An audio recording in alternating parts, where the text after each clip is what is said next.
Something is quietly being constructed beneath the surface of the global economy, and it's not a rescue plan, it's a reset. The International Monetary Fund is no longer just issuing guidance to distressed economies. It's building the foundation for a new global monetary system. And while most people are focused on inflation, political headlines, or digital distractions, the architecture of tomorrow's financial world is already being installed. This isn't some abstract theory. The IMF has openly stated that it is working with over 50 countries to pilot next-generation financial infrastructure. It's called the digital monetary system, and it could end up replacing the outdated, fragmented financial systems that have caused so much inequality and instability across the globe. At the core of this new system is a vision for truly frictionless value exchange. A world where cross-border payments are instant, settlement risk disappears, and money can move as fast as information. The goal is not control, it's efficiency. The kind of efficiency that unlocks abundance, not austerity. Let's break this down. Right now, trillions of dollars are locked in slow, costly, and outdated systems. It takes days to send large payments internationally. Remittances to developing nations get hit with brutal fees. Currency exchange markets are volatile and often manipulated, and much of the world's population still lacks access to reliable banking. This is not a technology problem, it's an infrastructure problem. And the IMF has made it clear, the current system is not sustainable. So what's the solution? The answer lies in what the IMF calls its platform-neutral settlement model, a new framework that allows currencies to interact through interoperable digital bridges. Think of it like the financial equivalent of upgrading from dial-up internet to fiber optic broadband. It's not about surveillance. It's about unleashing flow. Now here's where it gets interesting. The system wouldn't rely on one nation's central bank or any single currency.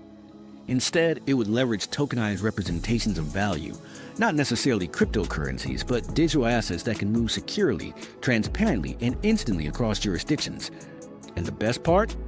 It opens the door to a more inclusive global economy. Imagine a world where a startup in Kenya can instantly settle with a supplier in Japan, where humanitarian aid can reach disaster zones in minutes without bureaucratic bottlenecks, where inflation-prone economies can stabilize by plugging into a monetary network that's designed for resilience, not fragility. This is the kind of abundance that becomes possible when you remove the frictions of outdated monetary plumbing. Now, most people don't realize the IMF has been quietly preparing for this shift for years. It has run multiple pilot programs, collaborated with central banks across Asia, Europe, Africa, and Latin America, and recently launched its own internal platform to test programmable digital money. This isn't hypothetical. It's real, it's live, and it's expanding. Here's the kicker. This monetary reset isn't designed to eliminate freedom.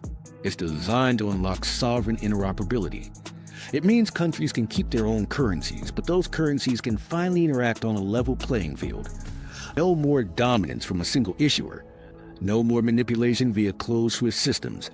This is about a decentralized, cooperative future, one where capital moves freely, fairly, and with purpose. That brings us to a question most people haven't even thought to ask. What will money look like once this system goes live globally? The answer may surprise you. It's likely that physical cash will still exist. So will many national currencies, but alongside them will be a new kind of digital asset infrastructure, fast, secure, and built to adapt. In many ways, this evolution mirrors what the internet did for communication. It didn't kill language, it connected it. And that's exactly what this monetary reset is designed to do. And if you're wondering who's paying attention, look at the partnerships. The IMF isn't doing this alone. It's working closely with the Bank for International Settlements, regional development banks, and top-tier fintech players. This is a multi-continent collaboration backed by real testing, real tech, and real capital. Let's pause for a second and flip the perspective. What happens when value no longer gets trapped in borders? When capital can flow to where it's needed most without delay or distortion? You unlock creativity. You fund innovation. You empower individuals and small businesses with tools once reserved for global elites. That's the world the IMF reset is quietly building. Of course, change won't come overnight. There will be debates, adjustments, and regulatory hurdles, but the trajectory is clear. The age of analog money is coming to an end. And the next generation of value exchange is being designed with scalability, security, and shared prosperity in mind. This reset isn't about tearing down the system. It's about rewriting the code so more people can participate. It's about upgrading the rules of engagement so that value can be created, shared, and circulated in ways that make sense for this century, not the last one. And here's the part no one's telling you. This transition is already benefiting those who understand it early. Developers are building on these frameworks. Entrepreneurs are aligning with global interoperability standards. Forward-thinking investors are looking at infrastructure assets, not just hype coins, because they see the writing on the wall and they know where it's going. So while others are distracted by surface-level volatility, there's a much bigger opportunity unfolding, the opportunity to participate in the reset, not just watch it. Let's be clear. This isn't about replacing old control with new control. It's about building tools for coordination, speed, and trust in a world that desperately needs all three. It's about using technology to remove bottlenecks, not to install new ones. And it's about creating a financial ecosystem that actually works for the billions of people currently excluded from its benefits. That's not doom and gloom. That's evolution. And if the IMF succeeds in pulling this off, if the right policies, partners, and protocols are put in place, we could be entering one of the most prosperous monetary eras in human history. But only for those who are paying attention. If you've made it this far, consider subscribing to Wealth Signal. We bring you the signals that matter most, the quiet transformations shaping our financial future before they hit the mainstream. Be early, be informed, be ready. To understand the true magnitude of this transformation, it's essential to realize how monetary policy has long favored the few at the expense of the many. Centralized banking structures, currency pegs, interest rate manipulation, all of it has created a lopsided system where developing nations are often left playing defense while stronger economies dictate the pace of change. But this next iteration of money, it promises a rebalancing, a system where emerging markets have just as much access to efficient rails as the legacy financial powers.